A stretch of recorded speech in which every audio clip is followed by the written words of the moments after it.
SLBC tunnel వద్ద సహాయక చర్యలు కొనసాగుతున్నాయి. టన్నెల్లో శిథిలాలను తొలగించే ప్రయత్నాలు ముమ్మరం చేశారు.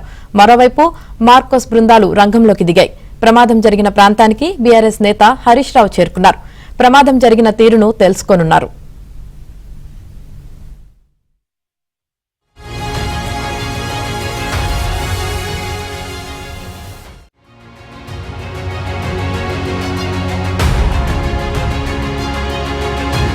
ఎవరైతే బాధితున్న వారికి పక్షాన ఖచ్చితంగా ప్రభుత్వం ముందుండి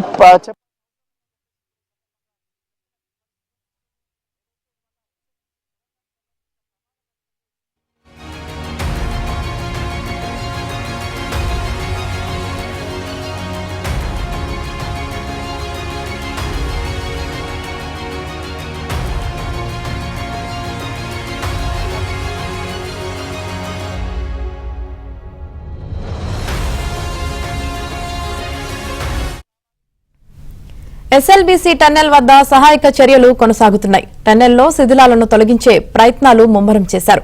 మరోవైపు మార్కోస్ బృందాలు రంగంలోకి దిగాయి. ప్రమాదం జరిగిన ప్రాంతానికి బీఆర్ఎస్ నేత హరీష్ రావు చేరుకున్నారు.